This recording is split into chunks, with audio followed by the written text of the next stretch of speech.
Ladies and gentlemen, boys and girls, children of all ages, this is the Supernova Show! And I am your host, Colton Roberts. And yeah, this is going to be a good show tonight. We're going to talk She-Hulk Episode 1. We're going to talk some movie trivia schmodown stuff. And then we're also going to talk about Mayhem at the Multiplex. Yeah.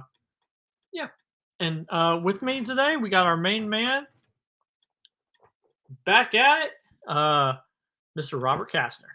Colton, it's been so long. I know, it's been 3 weeks, man. That's a long time for us. Yep. How am I doing? I'm doing well because I had a very short week this week, 3-day week, and I was done by the end. It was very short, but I was ready to hang it up. It was like 5:30 my time. I worked 9 to 6. It's like 5:30, and I'm like, oh, we're basically there. And I didn't do much work after that. So it's just one of those things. You get to that point, you're just like, you can feel the weekend on the horizon. Its breath is on the nape of your neck, and you're like, just get here already. We know you're there. It's a Wanda Maximoff black cloud about ready to come out and snap your neck to the weekend, if you will. And now we're here. Yes, we are. But yeah, it's been a good week. Can't really complain too much. I can't really. Yeah, like I've had also a really like Wednesday. I had a 13-hour day at work. No, it's too much. That was too much. But I really like. Come next Thursday, I'll really enjoy the paycheck, or my wife will really enjoy the paycheck. Yeah, I got a nice bonus going into when I was on vacation, and I got to tell you, when you're on vacation, you get a nice check. It's pretty sweet. Feels really good. But no, just the 3 days, even though they weren't like terrible, it's just when you've been off for that amount of time, it's hard to get back into it and reboot yourself, essentially. Yeah. Yep, I agree. It's been an entire time. But I liked having the 3 weeks off. Yeah. It was okay. We didn't have much content. That's true. Like during a content, we could have talked Multiplex because that happened. Yeah.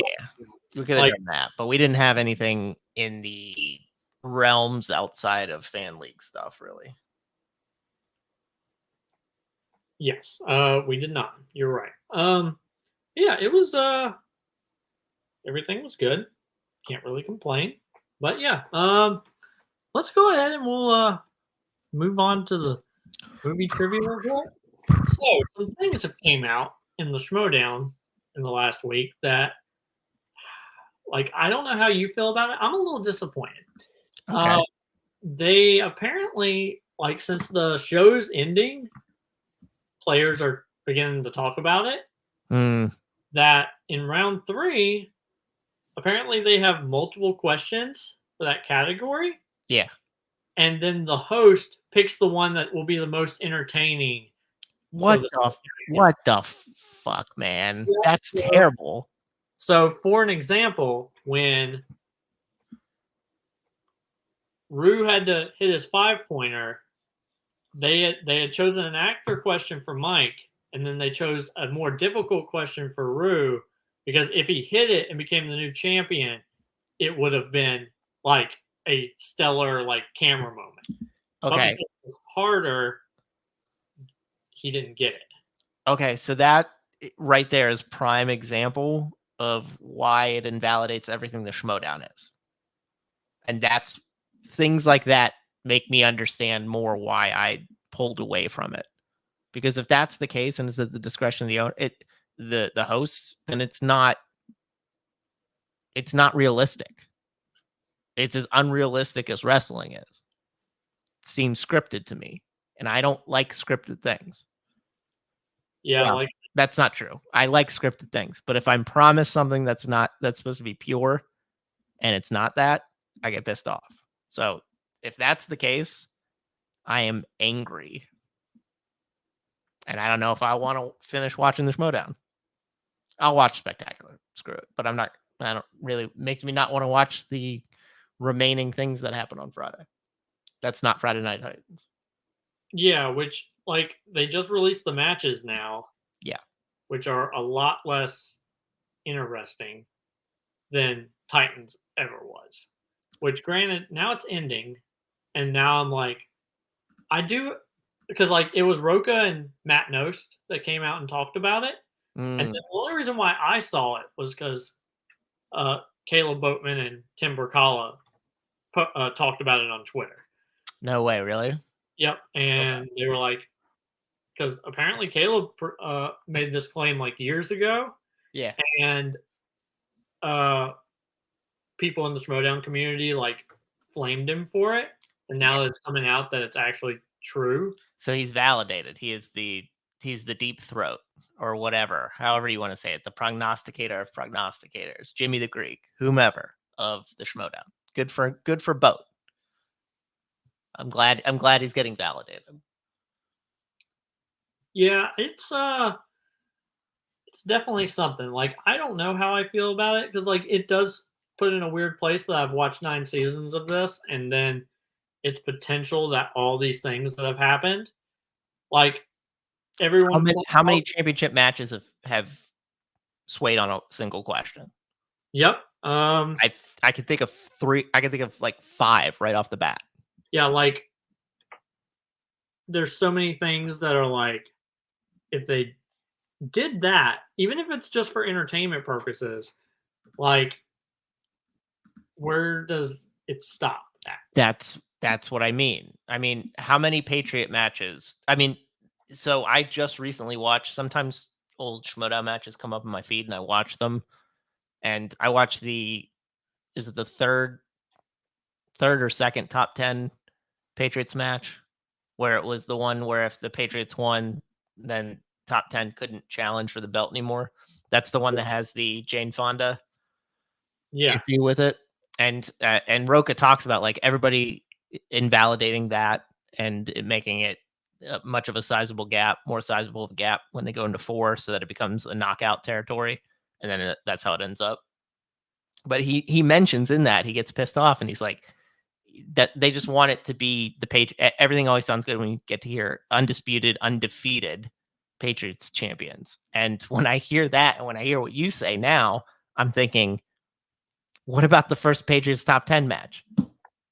What if there was a harder question? Yeah, like I wonder when it started.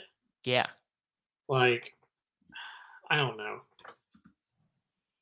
I gotta tell you, I cannot wait till it ends so that all the Schmodown competitors can talk more and more about how it was run and all the inner machinations of it.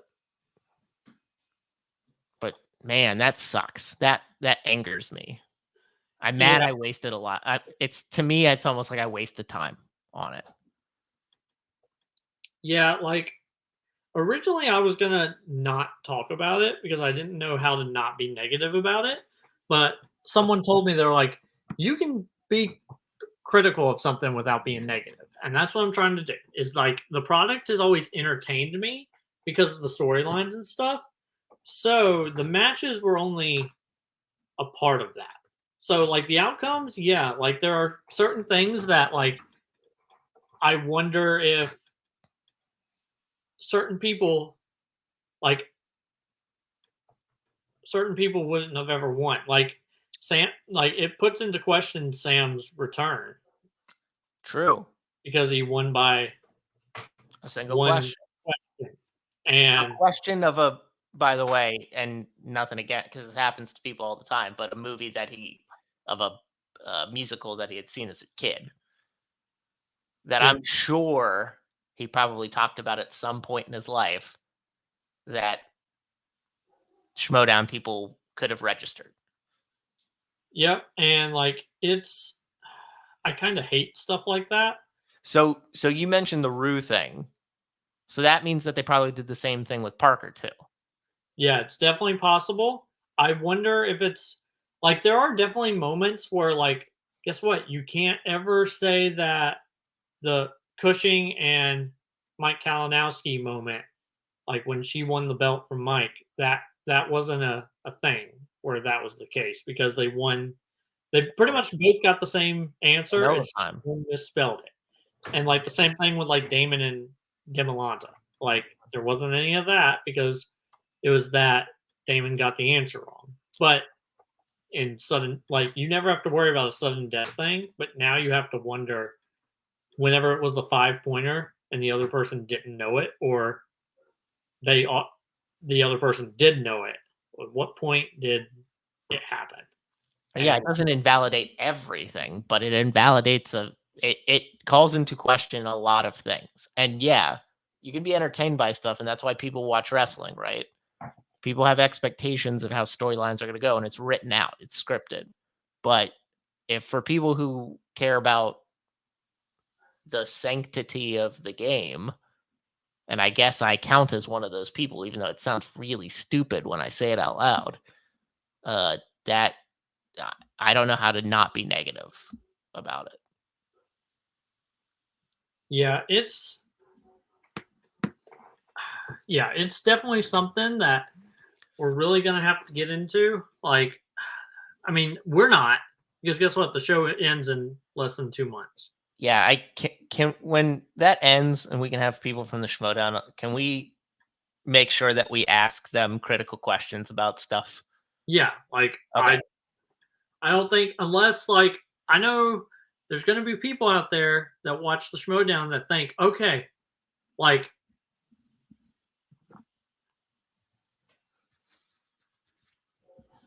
okay, so there's gonna be people that think, oh, the Schmodown might come back one day. Like No, I if doubt that. someone like I have seen so many things that are like, what if in like 2 years someone buys it?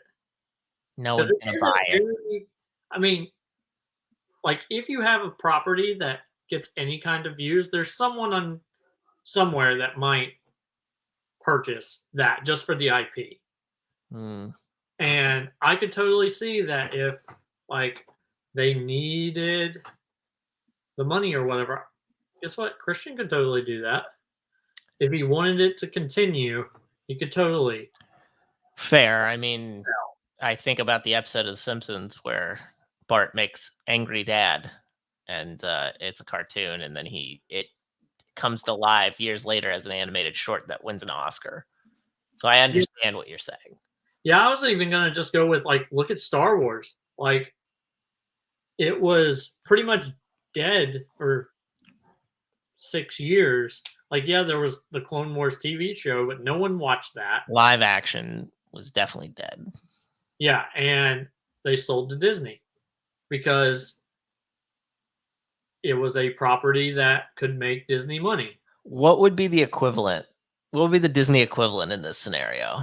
Probably something like full screen or because like they own like Rooster Teeth and some other stuff, but What about Kevin Smith's channel? I mean, He was part of it. Him and yeah, Mark that's Bernardin. true. Like, I don't know. Like, Just a thought. No, I yeah, mean we can ask the quote unquote tough questions, and people are not required to answer them. But if I reach out to people who were in the Schmodown who might no longer be there, even before before it had ended, and they want to talk about it, I think it is our duty to do it. yeah, I tend to agree. Yeah, Well, like, then I might reach out and make a few phone calls, quote unquote, and ask if people would want to join, who maybe necessarily we haven't had as guests on the show. yeah, yeah, it's something, but I have not got a response yet. So I know three of them have seen it. Okay. So we're gonna talk about it anyway. Yeah, I mean, what And what you're talking about does not preclude us from talking about it. It just means that you can't put an official stamp on it. That's all. yeah. So Mayhem at the Multiplex. Mayhem at the Multiplex. And holy crap. All right. So when we did predictions, Yes, I did fairly well. you did. And I don't without, remember who I picked on stuff. So I remember I picked Boatman. Well, because I'm pretty sure I picked Boatman as well. Yeah. I think at that point you had already seen some of it. Oh As yeah, that's right. was That's it- right. I didn't make predictions because Yeah, you did not. You just let me predict it That's and right. then let me watch it. And I was Mhm. just like, I picked Boatman. I forgot when we did this, when we talked about it. We talked about it on the day it was dropping. Yes, because 2 parts had came out Yeah. when we started the show, and the 3rd part had, and you were like, wait and watch the 3rd part. And I was like, okay, I will, because I didn't want to skip past your match and just get to the answer. But I chose Boatman. I chose Kirk. Yep. I chose Kumite, which that didn't. No, I managed that match as you saw, and Yes. that was a tough one to be in the room for. Yeah, and I'm trying to remember what was the other match in part 1. Well, it was the 50-50 match. Oh yeah, and I chose. I think he Nice. chose I think he chose Warzone. I don't think you got that. I don't remember. I don't think you chose Nick and Tim. I think you chose Bowman and Cody. Yeah, I probably did. Yeah. And who won? I don't even remember. Nick and Tim did actually. Oh yeah, Knights. Yeah. Also, so I do have a question. They are no longer called the Knights of Ren. No, they're Grumpy Old Ren. Yeah. Which, if you saw, they beat Antonio and I in a fucking Warzone match. And I'm still angry about it. Yes, You know why? Because there was the two. Antonio and I played 2 teams matches. We lost them both, and the 2 teams we lost them to they aired the matches that they played in the Warzone teams tournament, and I was sitting there watching. I was like, we could have done fucking better. Maybe not Nick and Tim, because they were actually pretty good in that match, but the one that just dropped like an hour ago versus Coho and Holtzman, Antonio and I definitely would have been better in that match, and that pisses me off that we got screwed in that match. But I digress. yeah, and then video 3, it was Video 3 was the Kumite Ginyu match. And then the big granddaddy of them all, as they like to say, the Joe versus Brittany singles fandom title. yeah, and that is because you guys won the belts, and I thought you were saving that to the end since you skipped. But because I thought that was video 3.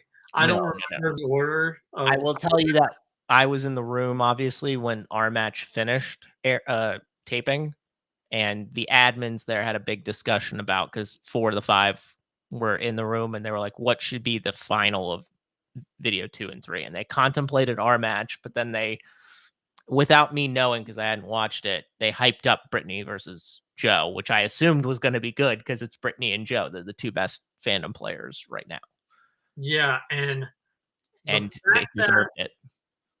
The fact that, like, I thought Brittany was doing that thing, like the Ben Bateman thing, because she kept on just asking for repeats. I don't think Brittany's built that way. I don't think she. And I was like, I thought she was going to win the belt because, like, This is the exact same as the triple threat match at the end of last year. Scully had the belt in his hand, and he screwed up the last question. Brittany had the belt in her hand. I'm trying to remember what the question was, but I remember it was what's the reason that Heimdall ultimately lets Thor, Sif, and the Warriors 3 into Jotunheim? Because they convince him that they can find the reason why they were the Frost Giants got in. Well, they don't convince him. Heimdall just says, I would really like to know how it is that they got past my sight, basically, and lets them through. He comes to that conclusion on his own. Yeah, and I was like, I thought she had it, because that entire game, she had Joe's butt. I mean, they both missed the same amount of questions. The difference is she missed the most critical one. Yep. That's it. And it's people were hyping it up, and it was said in the Nick and Tim's like the fandom like State of the Union that it might be the greatest fandom match ever. It's definitely in the top 3 for sure. And you could say it's definitely top 2, and I wouldn't argue. And then it's a debate between that and maybe the triple threat match. But that one, Tim's sort of an afterthought in that match. So it kind of stinks with that regard. Like if they were all 3 playing at the top of their game and it became like a 3-way who's going to win the belt, that would definitely get it. But since it was really just a Nick and Scully situation, it's sort of weird. So if you said that this was the greatest one, I wouldn't hold it against you. I think it's like the greatest accuracy match ever. Yeah, like I am really interested to see where this goes, because I gotta say, like, it's probably gonna be, because she has a number 1 contenders match, right? She does, but we can talk about what happens after Mayhem as well, because certain people play into what the next title picture will look like. Yeah, and all right, so I have a question for you. Okay, is it about our slaying of giants, or is yeah? it Okay, so there's that. But first, as a little interlude, why is it that Mayhem at the Multiplex does not happen in the month of May? Because because summer things are there's no what do you want to call it, like July, like David versus Goliath? I don't know what you would call it. Yeah, but I'm like, I was thinking to myself, I was like, that would be like the best like pun. Like it's right there. Yeah, but it's always about having a big summer tournaments coming to the end of that. There's no like a big spring before a summer tournament. Yeah, because like the one that in December is like Snowball, right? That's Full Metal. The one at the end is well, the Final Order was what it was called last time. I'm not sure what it will be called now since there's no First Order. I'm not sure if that's still what the name's going to be. Yeah, because I don't know, but I like that. Yeah, so that was my joke question. But yeah, I was so happy. One, I had no idea until like, even though we had talked that night about what the gender of your baby was going to be, and you didn't say anything to me. I watched the video and screamed when I found out it was she's a little baby girl. You got that belt for Izzy. Yeah, I did. Yeah. Now I really want them to do like, I know it's not like practical. Like I know like Combat Wrestling Trivia. Hey JB3, what's up? Hey JB3. Yeah, I'm throwing you out. Like he has a belt for his people. He does. It's really cool. When one of them loses it, they mail it to the next person. I really wish Multiplex would do that. Not worth it for them. And I agree. It's the same thing. I think Hunter was going to do that. He was going to get like a ring or something. And his never came to fruition. Like honestly, like if it wasn't for the fact that they have so many belts, like I have a belt here that I would fully like. It just says world champion on it. I would totally donate it to the cause if they like could just be like, hey, mail for promo's sake that someone has one. But like, yeah, like it's great. Like I was so happy when you guys won. I was ecstatic.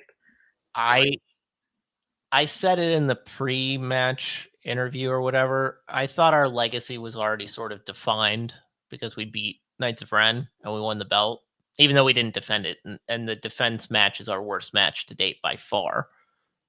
But after this one, I just felt like we belonged, even though we didn't defend. We haven't defended yet. No spoiler to anything. We haven't filmed anything for anybody to know. But because Nick and Tim just did the State of the Union, and you saw if you've been on Multiplex, you've seen the schedule. So we're not even close to airing our next title defense or whatever. But it feels really good. I don't think people think of Jake and I as necessarily like geek players. I think people more think of me that way, and then Jake, obviously, because Jake was the double belted Warzone champion for so long. But I just think first of all, it did the thing I wanted to do, which was to beat Joe in a geek related thing, which I hadn't done in 2+ years. And I've gotten close, singularly and with teams, and it never happened. And I was just so happy that I was able to answer a question that Joe got wrong and to win the belt that way. It felt really good. It also felt really good for Jake to get that apes question right. That honestly, he's right. We talked about it. He turns his when Joe turns his answer over for that, he's so confident in it. Because in my head, I said lake, and Jake said lake, and I was like, wait, did we think about that wrong? And then when they revealed that that's the right answer, I was like, fuck, I think we could win this. And that was after me blowing the alien question, which I don't like to blow deep cut questions. It's not something that I take very much pride in deep cutting. And just one I screwed up.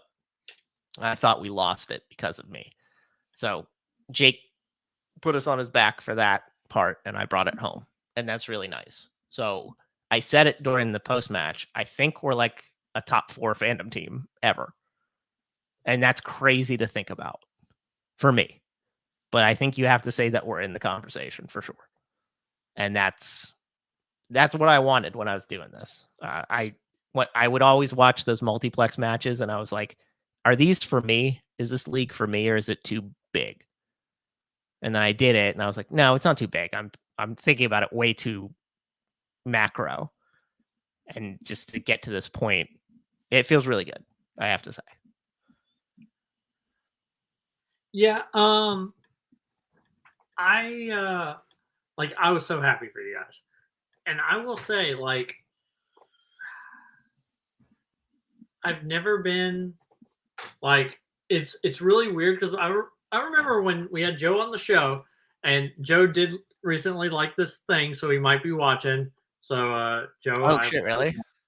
I know he liked my tweet about it, so okay. he might be doing something along that line. But yeah, like, I kind of like, I'm happy for you guys, but now I hate that he has to erase that one title off his board. That has. Well, I mean, he also erased the Hunter's title, so he's not. Oh, okay. I didn't know that. No, he did that before ours, so he doesn't have technically all of them. He didn't before we started, but this is a big one that knocked off his list for sure. And I really thought, I was like, okay, he just lost that, and I thought if he loses also the fandom singles championship, yeah, it would have been rough. I bet that would have been a rough day. Mm-hmm. But he did not. Like, no, and I would not. You don't bet against Joe to not get those titles all back again. But I mean, there's other things of in defenses that he has coming up where I could totally see him losing more belts. So I think that was a nice pocket of time for him. But I think mostly, which is what usually happens, is that times come and go. And I just think it was our time. And I want to hold on to that as long as possible. Yeah. I mean, your next match filming, or not filming, debuting is like near the end of October, right? Yeah. So that means you'll at least have had it for 3 months by the time it comes out. Yes, that's true. Which is longer than your first reign, right? Yeah, because that was like in the middle of October and we lost it by the middle of December. So I think that was only 2 months. So you at least will have that. Like, even if you guys lose your next match, at least you've had it for longer. Even though it's not really like it's still just one defense, but it's at least like it's something. You guys are the second ever 2-time champions, right? Yeah, just us and Ren. Yep. And honestly, like, I'm really excited for next year because we're gonna have the Inner Geekdom champion of the world back, and we're gonna have Rue back. Jesus Christ. Stop saying these things. Every time you say these things, it makes me nervous. I know. And then, like, hey, Multiplex out there, I know you're watching. You got a new loser that wants to play for you guys next year. Oh, he's throwing his hat in the ring, ladies and gentlemen. Yeah, I want to play. Like, I have now watched Anthony play twice, and if he can get up the courage to play in fandom, I can do it too. Anthony's pretty good. I know he is. Yeah. Like, it's surprise. You can get good at fandom. Yeah. Jake was not particularly good at fandom, and Jake's a 2-time fandom team champion. Yeah, like I watched his match with Melissa. Yeah. And yeah, like now granted, if I ever play you, Anthony, I'm putting Middle Earth on the wheel. Just You for would expect that. Yeah. Yeah, I absolutely will. Even though I hate 3 of the movies in that category, I will totally put it on there just for funsies. And he'll probably put some fringe stuff that you aren't quite so keen. Yeah, but at least that or Marvel most likely. I was gonna say, I was like, at least I could watch that stuff. Anthony, I don't think would dedicate watching Middle Earth for me.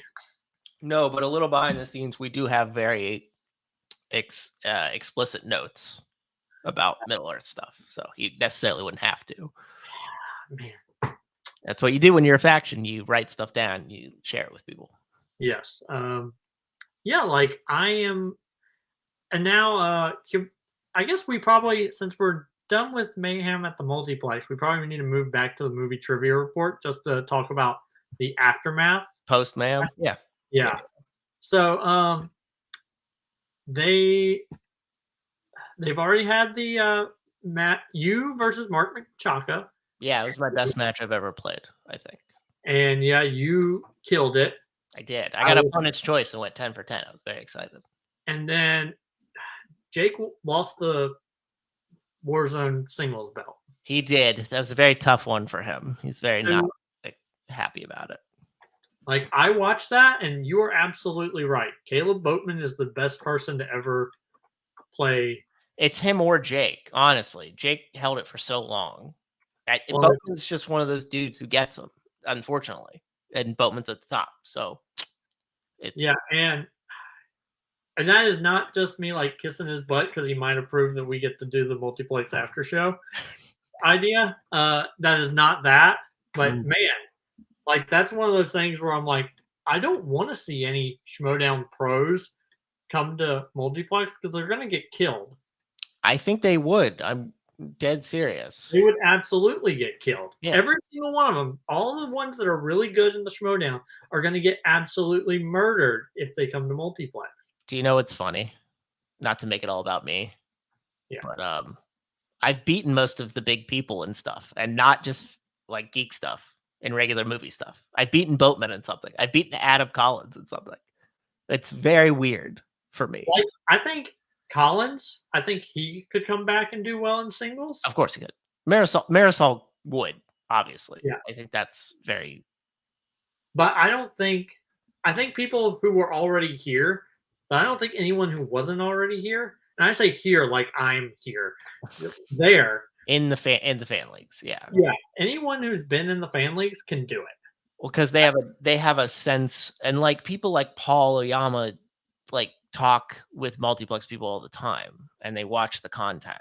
I don't know how much I assume non-fan league Schmodown people don't watch the fan league stuff, except for maybe like the managers because they're like scouting or whatever the hell.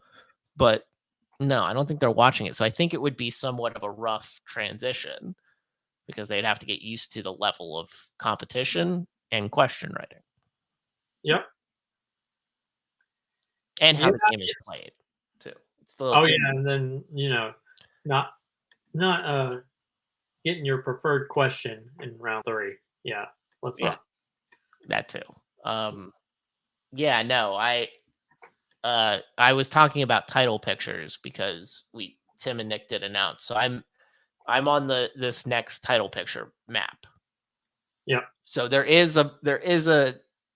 I'm not predicting this, obviously. I know who I would have to go through for this to happen, but there is a scenario where I could be a double belted fandom guy. Yeah, so we could, even though, all right, I know you've said before that like people call you Bobby, and I Yeah. would never be able to call you that, but you could That's be fine. Bobby Two Belts. I could be. I really could be. And even though I will never call you that, I will call you that on the show when I announce you if you do it. But I will then go back to you being Robert because I've only ever known you as Robert. And if I had ever known you as Bobby before, then I would have called you that. But I can't. I just So one half of the semis for the title picture is set up. Me and Abel. We're still waiting on the other side, which is Kaiser plays Scully, and Jeremy Potters plays Dylan. So I don't know, given that, if you have any predictions for how that's going to end up, who's going to play Joe next. But okay. So I think you'll beat Abel. I don't have any idea who Dylan and whoever Jeremy he is. Potters, No idea they're who those 1-0 rookies, like Okay. Abel and James were. So I assume it will be a triple threat match No, because there's only that's 3 pairings, right?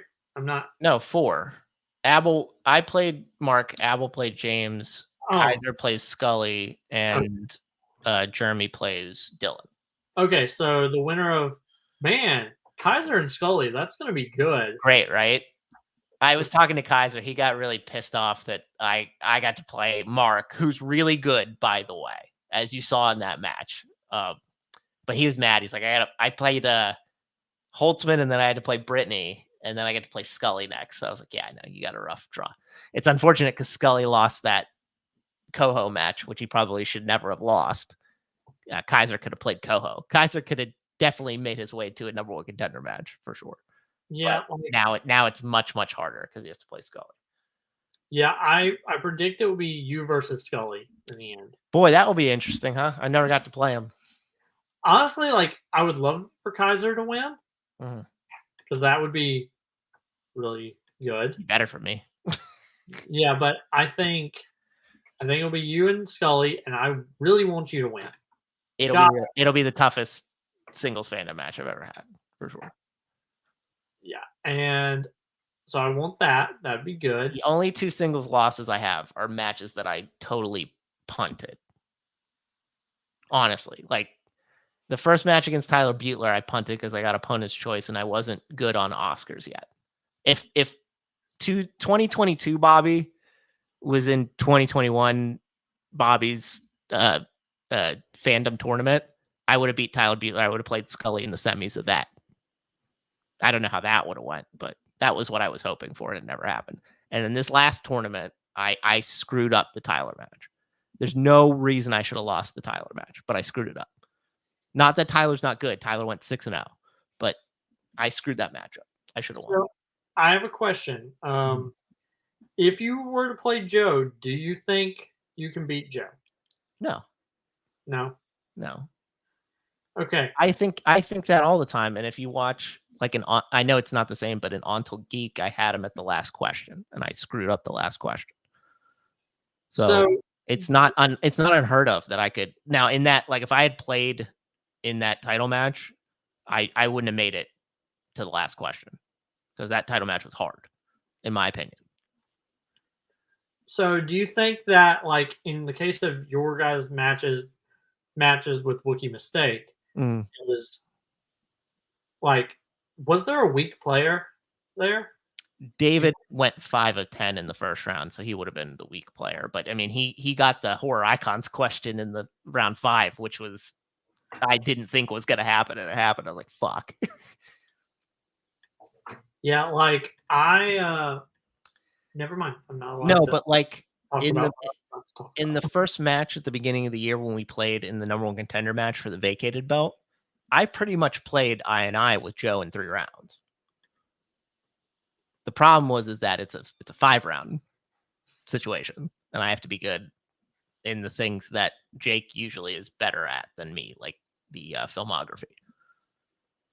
Not that I'm not good at it, just that I would have to be as good. And then I would have to do, the 8 deep cut movies and all that jazz.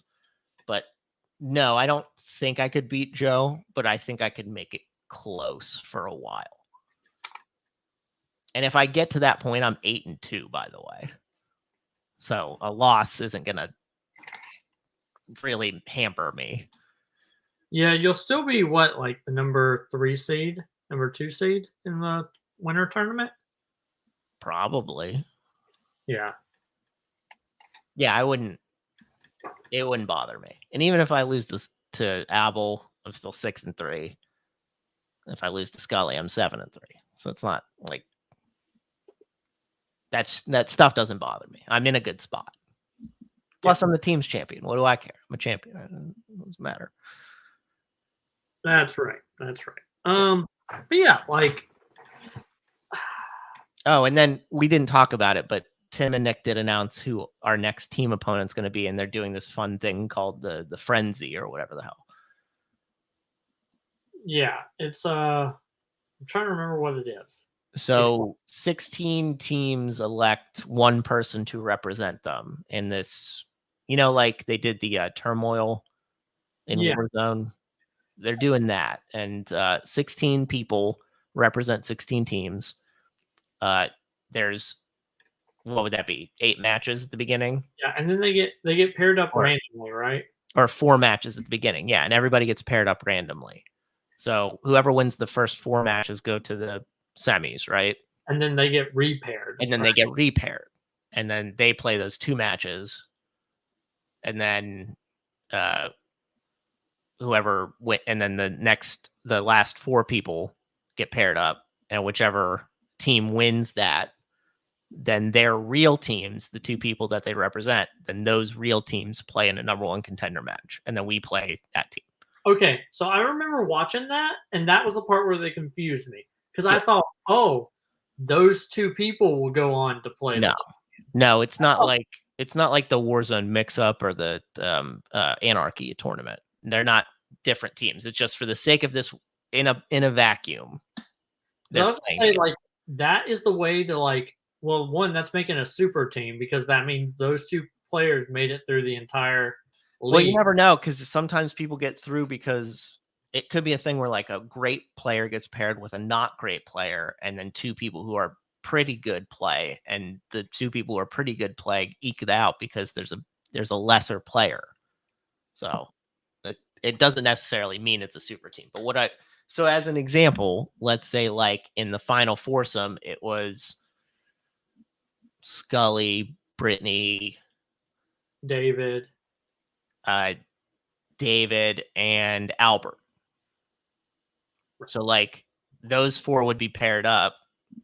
And then like if Albert played with Brittany and they won, then Duel of the Fates would play Guns and Ships in the number 1 contender match. Okay. So representing their team. And then we would play the winner of that number 1 contender. Okay, so in that case, with their partner, like, is that going to be a thing where they don't have a manager, or is it that the partners are their manager? They don't have managers. I think it's very pared down because they have to get through a lot of matches. So that's really cool. Like, I am really excited to watch all of that. Yeah, I mean the one disappointing thing, if you could call it disappointing, of us being the champions is that if we had an opportunity, like I could be playing in this, and that would be cool. I'd like to see who I got paired with. But it's gonna be one of those weird things where, like, let's say, like you said, let's say it's Joe over here and Ryan Payne, their team are 2 people that are not normally teamed together gonna want to be like, hey, yeah, I'm not good in DC, so let's take that off the wheel. Or no, I mean the wheels are random. Oh, okay, so you don't get to put a strength on there? No. Okay, I guess I don't pay enough attention when I'm actually. No, you wouldn't have the resources because you'd have to. It would be too hard to figure that out on the fly. Okay, because that's what I was wondering, is if they would still set up a green room with the new teams and be like, hey, y'all discuss what's your strength going to be. No, I think there was a large green room for all the 16 competitors and like Nick and Tim. Okay.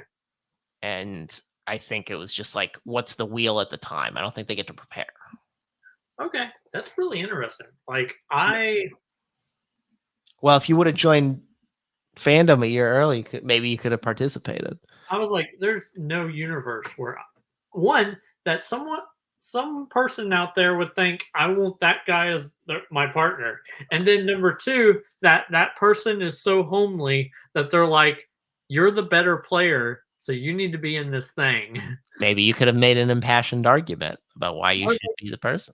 I was like, if I'm the better player, we suck. I'm sorry, are you not teamed with Ryan Payne in the Ontel Geek tournament? So Yes, obviously somebody wanted to team with you. that's true. Are But you not teamed with I don't remember who in the Aaron, TM Geek with Aaron in the TM Geek I tournament? fully embrace that I am probably the B player in both those teams.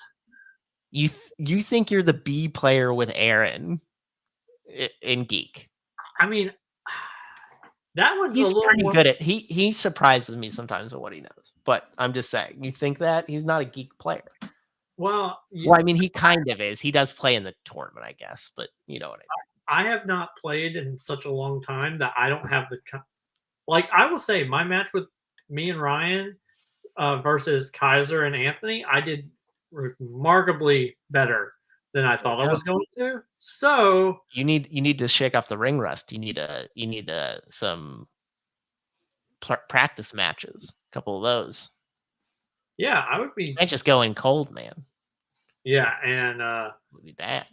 well, and like that one, I was so not bothered by because my son was about to be born. That's So fair. the next one that I get to play, whenever it happens, I might actually prepare for it. Ooh, everyone, Colton preparing. It's gonna be. Oh, and I will definitely prepare for next season. If I play in Multiplex or TMG, because those are the only two that I would. Because I don't think I could play with Ontel. Because don't you have to win like 50 Geek Challenge Cups to play? And then No, Geek Challenge Cups don't exist anymore. well, that's what I was saying. Was like I don't think they exist. So how can I qualify if they don't? You just exist? ask. I'm pretty sure they'll let you in. Ooh, then I might do that as well. Okay.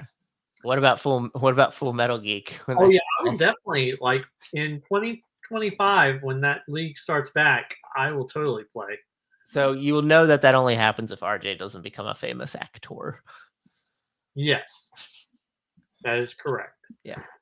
Um, but those are the fun things that Multiplex is coming up. Yes. And then we didn't really talk about it necessarily. We talked about it briefly. I mentioned it, but there is an Ontel Geek tournament that's going to start. Yeah, I didn't know if they had announced that. I mean, they put the. Did they not set the bracket up? Oh, I have no idea. I woke up Wednesday morning and Thursday morning and was added to a green room and was like, "This is for this." Okay, maybe they didn't. I might be thinking of Ontel singles and teams. So trivia, but yeah, no. There's a geek tournament. Everyone they've been playing play-in matches for it, so people know that. So that's happening. Okay, I didn't know that. The fact that we're in a regular tournament match and not a play-in match is astounding. Astounding. I am not the play-in guy. I'll take it. So obviously Jake and I only played the number one contender match. So we only had one loss, like we were 0-1. And I was like, oh God, are we gonna play a play-in match? And fortunately that's not the case. Spoiler, everybody, we're not in the play-in match either. I was gonna say, if that happened, if you're like, I'm in the play-in match, I would have probably cried. I would have been pissed off. I'm like, because what I was gonna say if that had been a discussion was not all losses are created equal. We lost to the people who ended up being the champions, and we didn't lose by that much. So give us a break. Come on. But that didn't happen. Spoiler alert. We got and then even though we're focused mostly on geek here because we're geek people, Ontel is doing a singles and teams tournament. I am in the teams tournament. Didn't get to be in the singles tournament because I just played for a title and got smoked. So they don't want me in it, which makes sense. I already won my singles tournament, which is also amazing. That's the thing I care about the most of anything. Not getting smacked by Jake twice in the title match, but winning a tournament was cool. So that's happening as well. Some of those matches aired already. David versus Barr, which, by the way, Barr being a 16 seed in anything is the most hilarious thing you've ever seen, but it happened. That was a great match. Scully played Kirk in a pretty good match. I would recommend that. And then Jeremy played Dylan in a pretty good match. I think those are the ones that aired already. So watch those if you haven't. And Team Geek, that team's tournament ramping up a little bit. Abel was doing his romp through the USA, so that took a big break. But he's back in Europe now, so that's going off. I don't know if you've gotten a chance to film one of those yet, but it's been pretty fun. And that's really what the remainder of the movie trivia stuff outside of Multiplex is at this moment. Yeah, yeah, I agree. But yeah, like I am very interested to see where this all goes. But let's go ahead and move on to the main event. She-Hulk episode 1. Spoiler alert. This was my single favorite pilot of any MCU show. Really? Yeah. More so than WandaVision? Yep. I like that. Was the part, like, I had to watch the first time I watched it. I was like, this is so good. Watched it again, and I was like, this is so good. And I was just like, okay. And yeah, it passed WandaVision's pilot for me. I don't know, like, if the show continues like it going, it will pass WandaVision. Sure. But I really enjoyed it. Like, I did think there were some moments where like they explain why Bruce is normal looking in Shang-Chi. Yeah, it's pretty stupid. Yeah, the inhibitor thing. It's pretty contrived.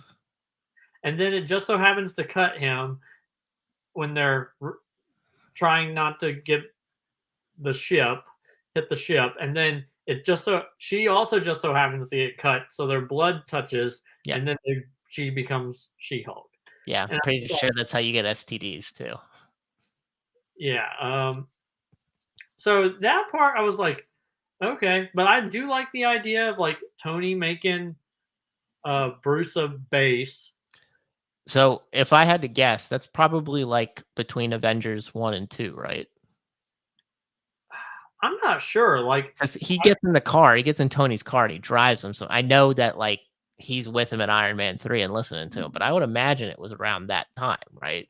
Yeah, like, but the thought that, okay, he must have updated it to try and like help Bruce combine the brains and the brawn. So, you think it happened during the blip? I do think it happened during the blip. Okay, that's fair. That probably makes more sense. It just seemed odd given that he pulled himself out of I know it's not exactly Avengers type stuff, but he pulled himself out to do the family thing. I thought it would be weird if he showed up in Mexico for a while with the family, having the family just be doing a boys trip for like however long it took to build the fucking lab in the bar.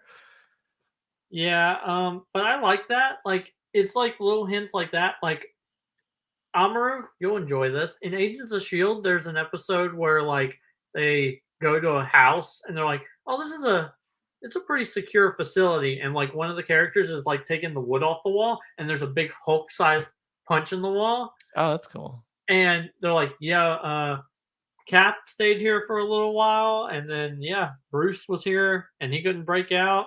And I'm just like, well, okay, cool. I didn't must like have been a really reinforced house. Yeah, it was like in the Agents of S.H.I.E.L.D. world, it was made out of vibranium, but in the context of the MCU stuff, like Agents of S.H.I.E.L.D. use vibranium all the time, but in like Black Panther, it's established that like barely any vibranium left Wakanda. Yeah. How do we we have to go to the sun to pull like solar readings. How do we do that? Well, vibranium. Oh, okay. That's what I imagine when you say stuff like that. Just like anything that sounds ridiculous, you just throw a vibranium at it. But I do like the idea that like Tony built a place for Bruce just to like freak out. It's very endearing. Yes. That idea. It's endearing, that whole explanation. We see their initials carved in the bar. It sounds very plausible, which is good. Yeah. And of course, like what your title said, and also what this insinuates, Yeah. Captain America is a virgin, and I like Chris Evans tweeted about it, Oh, he and did?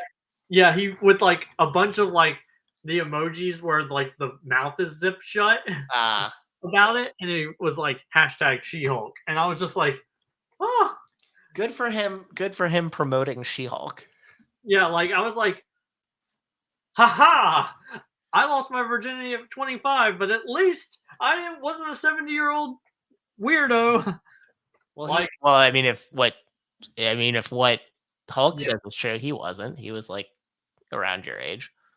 no, he was probably like 18, When realistic. was he born? They say his year of birth, and I can't remember what it was. I think it was like 1923. That's going to be a good Okay, question. well that would have made him 20 to 21. Yeah. Yeah. But I really wonder if it's just the fact that like cuz he doesn't age between that age and then. So he would have probably only been in his like 30s by the Isn't time. that funny? Yeah, so like Chris Evans is like in his 40s, but like Age of Ultron he's supposed to be like 25. Yeah. And by the time of Endgame, he is probably like 35 plus because of the 5-year gap. Yeah. But uh so then he goes back in time and obviously sleeps with Peggy. Yes. So no, like, but like we were talking about before the show, like the people of the world, like besides Bucky and Falcon, they know he got married because uh, Sam sees the ring, Yeah. but no one else knows that No, they just he think existed in that timeline. they just don't know what happened after the big fight. He just was gone. Yeah, It's a weird concept, right? Somebody that you trusted and was like fighting all your battles for you for 11 years, and then he's just gone. yeah, and I know in like Far From Home they talk about Captain America dying, but I still wonder if he's just like up in space and like Nick Fury's like space place that just Are you suggesting that he's he still might alive. show up in Secret Wars, I think or at least there will be a reference? there's absolutely a reason why they put an end game that they can change people's ages with the time machine because absolutely Chris Evans is going to be in Secret Wars as young. Wow, Like guaranteeing it? I mean unless he dies in real life between now and then, I am absolutely Yikes. guaranteeing it. That'd be rough. Don't put that evil out there. Yeah, like as long as he exists, I think Chris Evans will be in Secret Wars. Okay. Because I mean, it could be another universe's Chris Evans, and he just looks like, or another universe's not another universe's Chris Evans. Another universe's Captain America. But I do believe it will be our universe's old Captain America, and then him being like, "Hey, run the particles through me so I can be young," and then he's young for the sake of the movie, and then he's like, "Yeah, put me back at my old age. I can be an old fart again." But That seems like a weird Cap idea, but I understand what you're saying. yeah, like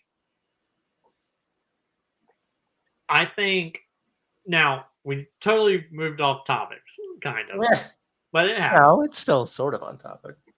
Yeah, but I really liked like all the stuff like whenever like Bruce realizes that it's just his cousin in there, like she doesn't have an alternate reality, or alternate personality. Yeah. She doesn't have one of those. No, she's just her. It's just like, yeah, it was weird at first, and then I just, I'm just here, and I'm just used to it. It's funny. It's someone who things sometimes don't come easy for them. When you see somebody who it does come very easy for them, you get pissed off. And that was Bruce's basically whole state of being, even though he was trying to be the one who had been through everything for a long period of time and was supposed to be adjusted and Jen's just like, nah, I'm cool. Yeah, and I love the court. Like, I do like that she talks to the camera. She knows I mean, that. that's She-Hulk in the comics, right? So she should Yeah, be. and I know a lot of people have been like, "Oh, that's Deadpool's thing," and I'm like, no, she does that too. Yeah, it's not just Deadpool's thing. But yeah, like, have you watched Free Guy? I haven't got to it yet. Okay, then I don't want to spoil anything. We'll just continue Okay. on with our lives. Okay. So, like, there's like, I love the courtroom scene when, like, the person, like, I have no idea who that character was. Titania. Okay, I have no idea who that is. I think it's She-Hulk's main equivalent, like Abomination. Okay, but yeah, like, I like that she's like, okay, I gotta go green, and then her friend's like, take off the shoes, you're gonna rip your outfit, but please take off the shoes. And I'm like, that is totally a thing that, like, if my wife had those powers, she'd be like, fine. And it, like, throws back to Bruce's line about who's your best friend, and she says her name, Mickey. and then she's like, no, spandex is your best friend. And yeah, like, I like that she busts out and beats the woman up, and then I assume this is where her entire, like, going to work for the superpowered lawyers. Well, yeah, because she's supposed to be a defense. So in episode 1, she's a DA.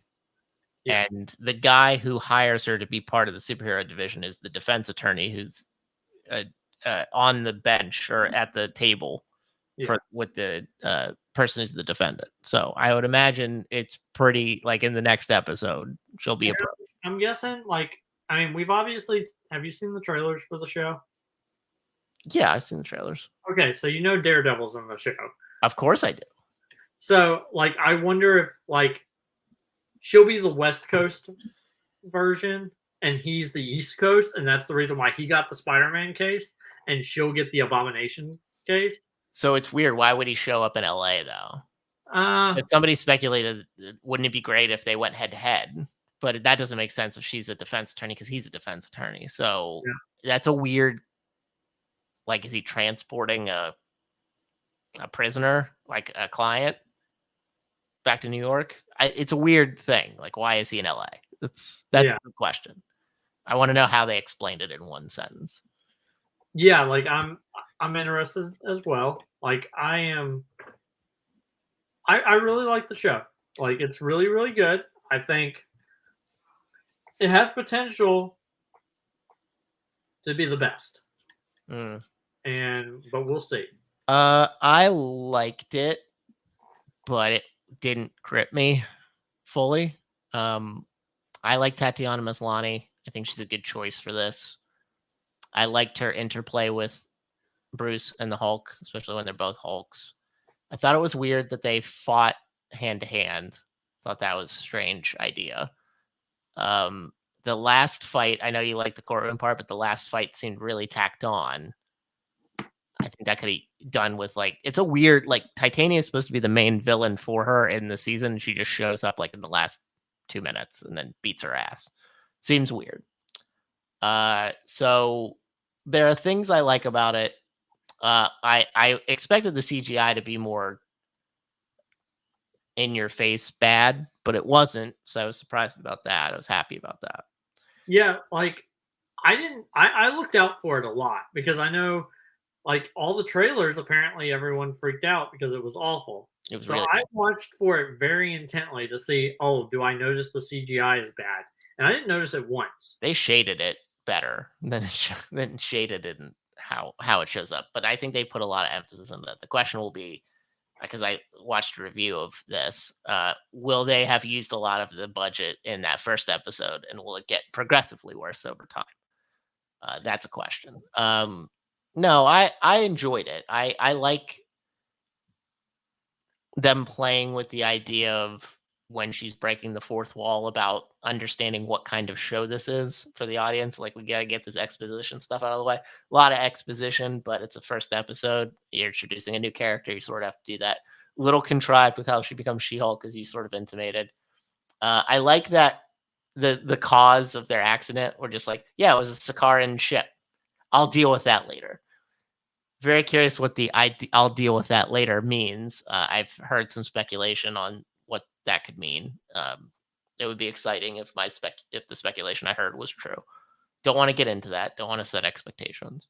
Yeah, like I've been wondering, like maybe that's what Captain Marvel is doing before Captain Marvel and Bruce and uh that little posse is all doing before Captain Marvel gets zapped to Earth and Miss Marvel gets zapped to space.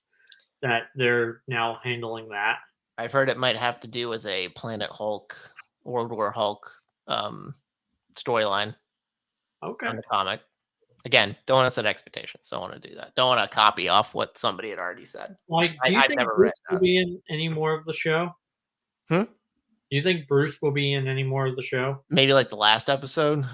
I was thinking, like, this is Because also everything that was in the trailer that was him was in this first episode. So that's all yeah. done.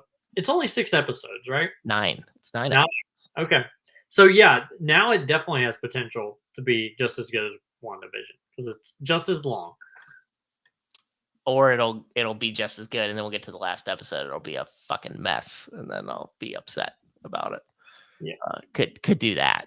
As someone who I like the season finale of WandaVision, Oh my gosh. Okay, fine. I think it was trash. yeah, I like it, but yeah, like I agree. I don't think we'll see him again. Oh, you think that's it? Well, Yeah, that stupid Sakaran thing. I need something more. I need a little bit. I need it not to be a one-off thing. If this is the thing that's the impetus for the whole show being what the show is for her being She-Hulk, and we just don't go back to it because Bruce is the one who's supposed to be investigating it, I'm going to be a little upset. yeah. I honestly didn't know it was a Sakaran ship at first. I thought it was. Wait, is this a Wakandan ship? I thought They it was have a similar, I thought it was going to be like a Nova ship, and I thought or that, yeah. when I saw it, I thought Richard Rider like Mm. immediately, and I was like, "Oh, that's so cool!" And then yeah, they say it's a Cargan ship, and I'm just That's like, the ship that gets the Grand Master to Earth. 'Cause that'd be great. He "Yeah, have been at Earth already, but it is what it is. yep, Is he bringing him? Is it like a supply run for the Grandmaster? That'd be great. Because he's in LA, I think. I think the Daryl Short, he's in LA. yeah." Okay, good. Then that would hold. That would be great. I would love if Jeff Goldblum showed up in the show. That would be wonderful. Well, yeah, especially since he was supposed to be in Thor and got cut out. So that could be the reason why he's on Earth is because the ship brings him here, and then he was supposed to be in Thor: Love and Thunder, which still those scenes would be canon, I assume. Mm-hmm. So, yeah, but yeah, I'm very interested in where the show goes. The next 8 weeks are going to be insane. Like, not are you done talking about She-Hulk? Yeah. I'm cautiously optimistic. That's So, all. have you finished Game of Thrones yet? Hell yeah, I did. Okay, so that's very interesting. Man, I do not. What time is it? And what time do you have to go? Go whenever, but it would like to be within the next half an hour. Okay, so we'll just talk about what's going on the next, and then we'll Why, talk. you were gonna ask me how I thought about the ending of Game of Thrones? I was gonna, well, because we stopped We talking stopped about at, it. like, After season 3? Yeah, so I was gonna talk to you about 4, 5, 4, 5, 6. 6, 7, and 8, from what I can remember. Yeah, I was gonna talk to you about 5 seasons of a show, but we don't have time. I'll do quick bits. 4 is awesome because it has freaking Pedro Pascal, and the way it ends is crazy. And all I wanted from the show, all I really love is the small 2 people interactions. Like at the beginning, my favorite bit was Littlefinger and Varys. They were my 2 favorites to get together. And then it became just how much can I get of Varys and Tyrion together? And the fact that basically everything from the end of 4 on until the very end is Tyrion and Varys being like buddy. It's incredible, and that's my favorite stuff. 5, I'm weirdly not remembering much of what happens in 5. I think Tyrion becomes her hand at that point. He gets they do the trip. We have the thing where Jorah kidnaps him to try to get back into the good graces because he gets found out that he was spying for Varys on Dany, and she ostracizes him, so he tries to kidnap Tyrion, and they end up being slavers, and he gets kicked out again, and we find out he has grayscale, like Stannis' daughter, and he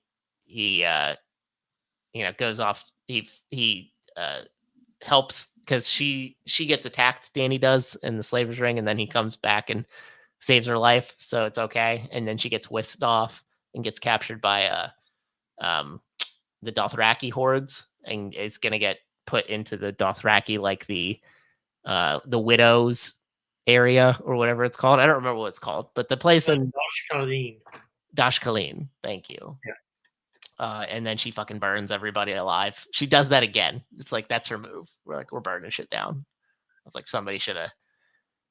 Obviously, nobody survived really that wasn't there to inform the other Dothraki hordes that that's what she does. But somebody maybe should have known that that was a possibility. But they didn't listen to her, so it's fine. I know the end of the show, like everyone's like, how did she become so like evil? Dude. So, like if you watch it from the beginning, she's always been like that. But that's it's such a turn though. Yeah, like I understand like the last season was really rushed. Like HBO offered to let them do 14 seasons, but because they wanted to do Star Wars. Yeah. And because they ran out of George R.R. Martin's writing, they basically shoved him to the side. He got pissed off about it. Well, because like he needed to write his books. He still needs to write his books. They're not done yet, and the show's been over for 3 years. Well, he's helping with the new show. So yes, and like that's one of those things where like House of the Dragon comes out Monday or Sunday. Sunday, bloody Sunday. 9:00 Eastern time. Yep. And I'm gonna watch that. And honestly, if it wasn't for the fact that like House of the Dragon is gonna be spoiled if you've ever read the books, I would tell you to read the books because I want to talk to you about all the things that are like missing. Okay. Like I have the first 5 books on Kindle, but my Kindle's kind of a piece of crap. And I never got past like the first 100 pages. Not because it's bad, just because I would always have things that would take me out of it. And then I'd start again, and I'd never get further than that. So, yeah, like it is one of those things where like the show like really makes me mad that like Ramsay and Sansa get married, and he rapes her, and that pissed me off as like a noble, I'm a normal human being, but then like she's gonna go on to be queen in the North, but because of her experiences in marriage, she's probably not ever going to want to get married again, which means the House of Stark is dead. Well, unless Arya finds someone. Well, but if she wasn't going to marry Gendry, she's not going to marry anyone, which means maybe she doesn't get married. Maybe she just gets pregnant. No. Right, but then they would be bastards, so they wouldn't inherit the Stark name. But like, but she could go to her sister and have the name be that. There's a lot of gray area with that. Yeah, like, but I'm like, that's going to be like really traumatizing, and like Jon's punishment for killing his queen, even though technically he is the rightful heir to the throne, and it would be him killing a usurper, not him killing. God, I hate that ending. Oh yeah, I know. And then like the dumbest thing, like, can I read you this thing? I saw this. I think you would appreciate it.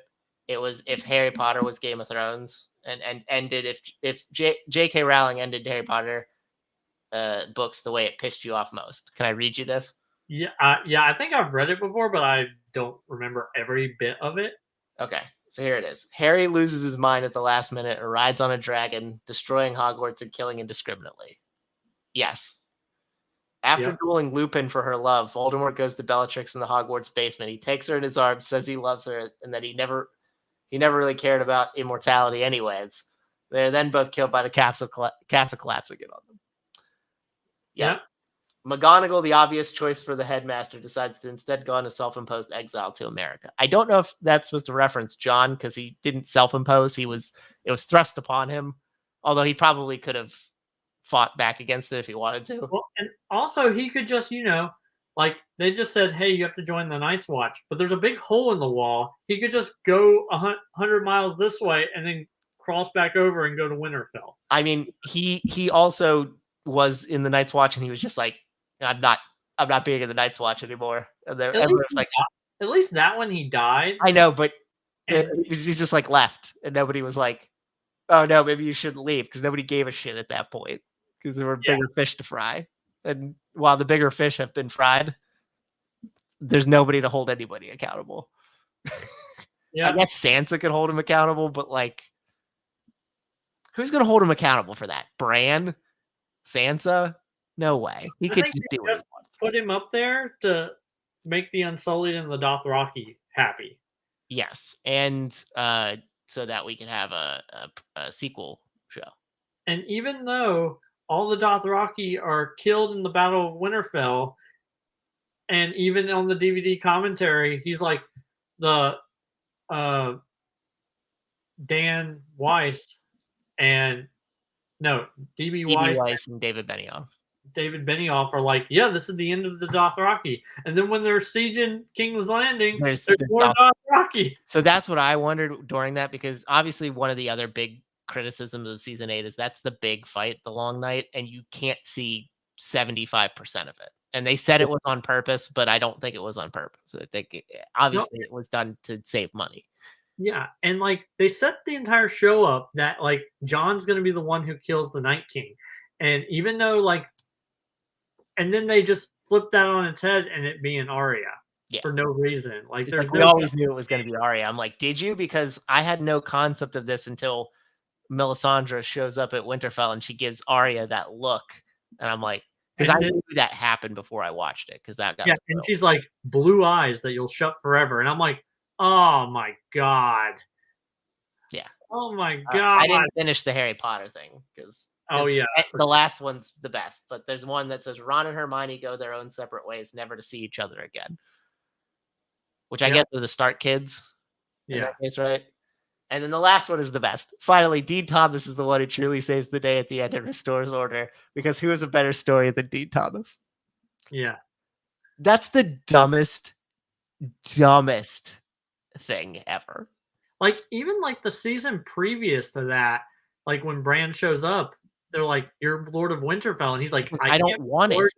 He's like, not even a person. He's like, I can't be Lord of Winterfell. I can't be Lord of anything.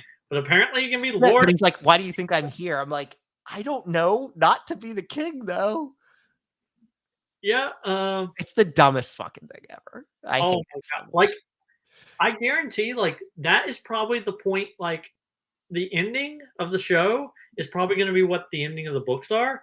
But guess what? Bran being king is going to make so much more sense in the books because they've been setting it up, and they flushed all of his backstory and all his like stuff with a three-eyed raven down the toilet for all this Night King stuff that has not happened in the books yet. Like, there is no Night King that has been hinted at all. So like, either it's not going to happen and they wanted, hey, we need a big bad in the show, and we don't have that because George hasn't wrote that, and we need a face for the people to be like, we don't like that person. Well, I mean, there's plenty of that, but they wanted somebody on the outside. I get it. But that's that one, that Dean Thomas thing is absolutely like, if you read that, you're like, yeah, that's so like, and there were set pieces I like Battle of the Bastards is cool, right? Yep. It's a cool war thing. Although like the whole time we're like, Rickon, you're dead. You're so dead. And then like Rickon's running. I'm like, you got a serpentine, man. You got a serpentine. What are you doing? But the only way Jon can become king and rule the North is if Ned Stark doesn't have any. So you think Jon did that on purpose? Well, no, I think the show had to kill Rickon Oh, because they wanted that Jon being king moment, which is not going to be a moment that's in the books at all. no. But because Rickon's a bigger character, and I think like it's going to be a thing where like even they killed Stannis off screen, I fucking hated that too. and like Stannis is a huge book Yeah, character, and I like bet. I think like there's going to be so many things that are just like. To be honest, when it happened, because we find out that the Hound's not dead, when that happened off screen, I was like, is Stannis actually dead? I never saw a body. And he never showed up again. So I was like, okay, I guess he is dead. But we never saw a body. So I was holding out hope that he actually did die. But, there wouldn't have been a way to rectify that. If I was Rickon, I would have hid behind those flayed men pyres until Jon got there. That's what I would have done. It was me. Yeah, like I understand like the Battle of the Bastards is supposed to like kind of mirror Helm's Deep, like at the last minute, uh Gandalf and That's what I thought immediately. I was like, wow, this is just like Helm's Deep. it absolutely was. And like Look to the east, the rising sun. yeah, like I'm not happy about the show was so good for like 6 seasons. Season 7 is iffy. Season 7 has good set pieces, but it's like they talk. I read this thing about like why people hate season 7. It was like the fast, like the nothing ever made sense in terms of travel. It's like how the hell does Gendry, like I was reading this thing, it was like Gendry ends up being the Flash because he's able to run back across the north and get a raven out from And then Watch by the Sea. the raven flies all the way to Dragonstone, and the dragon flies all the way because like that's one thing where like in the books, like he they needed some reason for the wall to come down, and in the books they've introduced like a horn that apparently if it's blown it might blow the wall down. And like they hinted at it in season 2 of the show, like whenever they find all the dragon glass and you see a horn there. Oh yeah. Be that.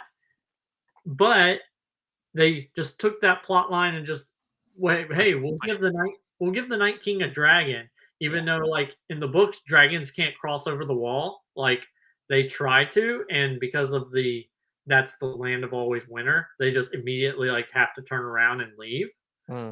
So like it's like, oh yeah, hey, we neglected this horn plot line. Now we have to give the Night King a dragon, which means Dany's all of her dragons have to like be screwed. Like Drogon, like even like the last scene of the entire show is them like, has anyone found Drogon yet? Yeah, He's like, I'll go find him. He's like, oh yeah, last we heard he's flying over Volantis, and like the show writers are so incompetent that they forgot that it would be Valyria that he would fly to because that's where the dragons are from, not Volantis. But because they both start with a V, they're like, no one will notice that we made a mistake. And like, I'm really excited for House of the Dragon. Yeah. Like, even though I know how it ends, I'm moderately. I mean, I'm pretty excited, but I'm pretty excited as well. Like the next 8 weeks, it's going to be really good. Like we got in 2 weeks from today, we've got 2 weeks from yesterday. We got 2 episodes of Rings of Power. Yeah. We got Andor at the end of September. And that's what, 12 episodes, 14 episodes, something like that. And then we got House of the Dragon and She-Hulk, and then all these good things. And even though I have not watched the I Am Groot special, my best friend and his wife love Baby Groot. I am not a huge fan of Baby Groot. But I'm going to watch that, and I'm sure it's going to be great. And like now we're getting to the point where we got content, and it's going to be awesome. Yeah, it's gonna be great. Yep. But yeah, No, like yes, I really really love the first 5 seasons of Game of Thrones. 6, it starts to like. There's a part I forget. I think it's in 7 where it really pisses me off. Where Arya has that fork in the road moment where she could go to King's Landing and kill Cersei, or she goes back to Winterfell. She starts to go back to Winterfell, and then she has the meeting with Nymeria and the pack, and she yeah, comes to this understanding that she can never be like she can never really go home as she was. So I was like, okay, is that the thing that then pushes her back to go back to King's Landing? But then she just ends up going to Winterfell anyway. I'm like, so what the fuck was the point of the yeah, and meeting her with the wolf then? leaving and going west of Westeros thing. Like, I understand they kind of set that up in season 7 of her asking the lady, "What's west of Westeros?" And Yeah, then the lady being like, "No one knows." no one knows. And she's like, "Well, I'm gonna go find out." And I'm like, "You have a brother who can see everything in the entire world. Why don't you just ask him, hey, what's over there? Because that's not what it's about, man. It's about the Am journey, I not the going to get destination. murdered?" Because guess what? We kind of know, like, unless the world is flat, like how the Lord of the Rings world is flat, Mm, at least up until a certain period, and then it rounds.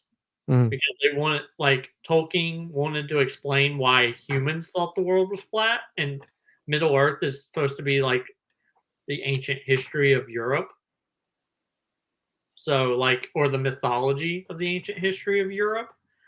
And so, like, if our ancestors thought the world was flat, then Middle Earth needs to be flat, and then it becomes round as uh, to represent how our planet is round.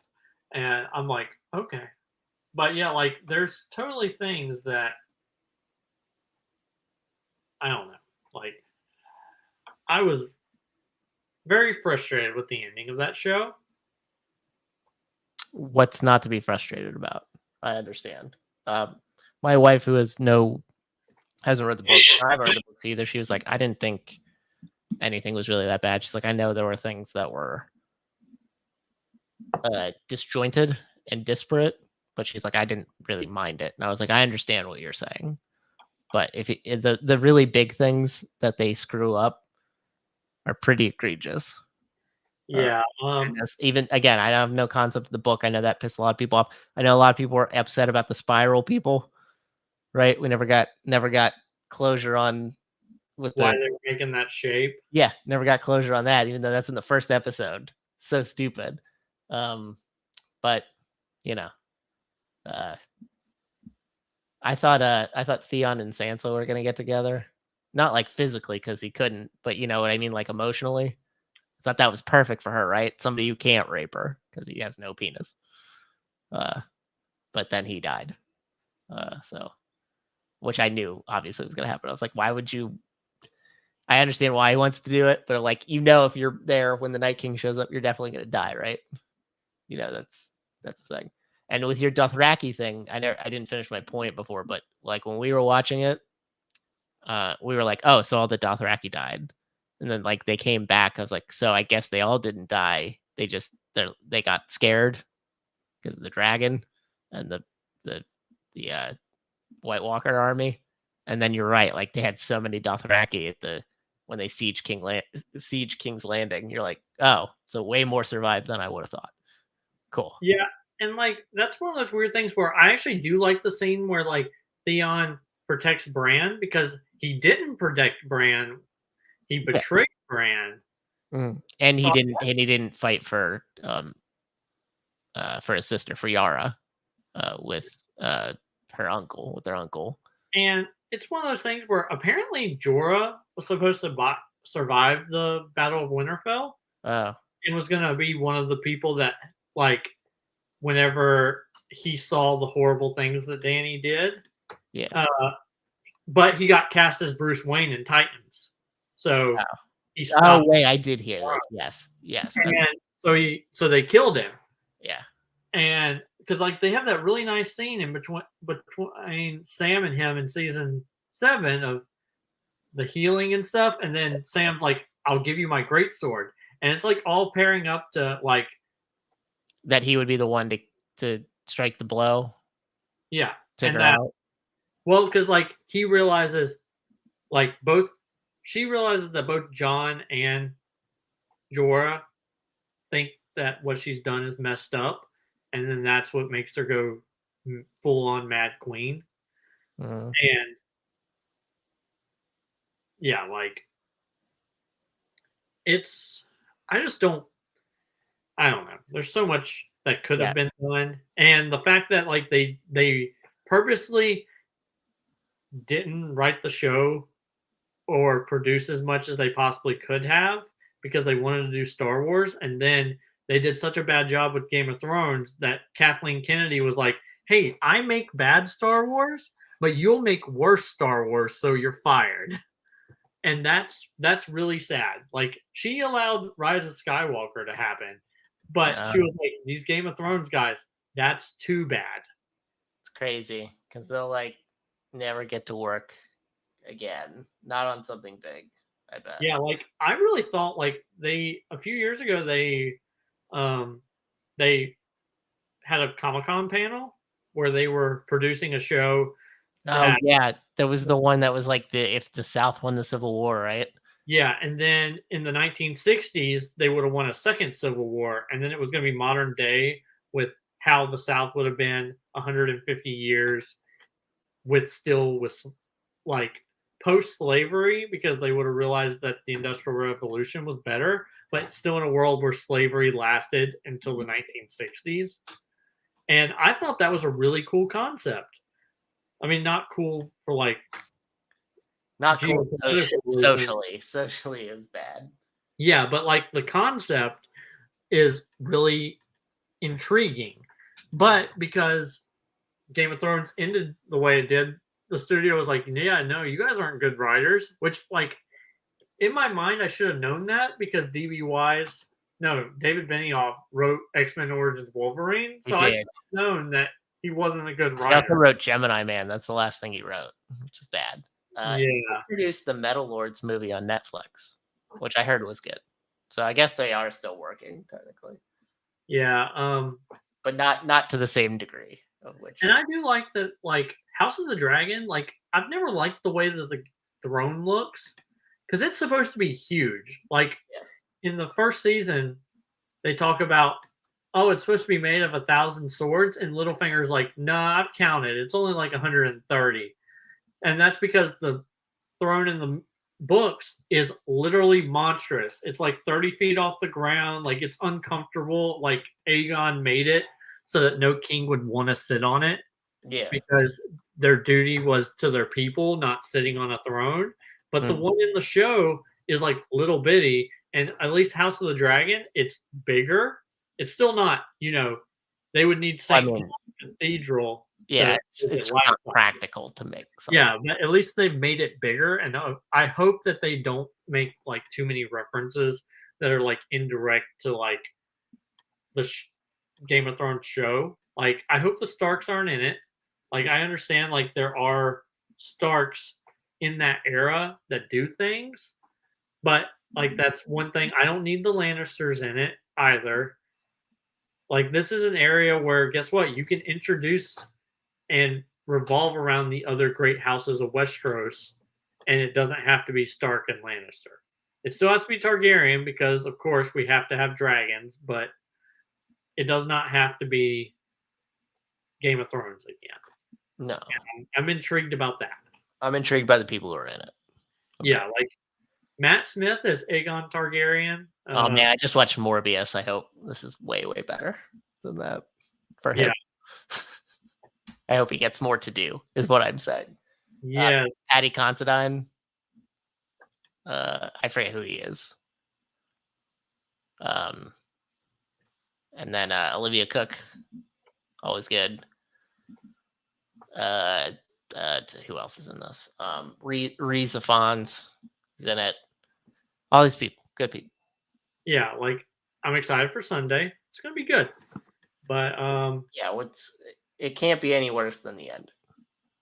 Yes, right? I agree. But let's call that a show. Next week we'll talk She-Hulk episode 2, and we'll talk House of the Dragon episode 1, and it's gonna be good.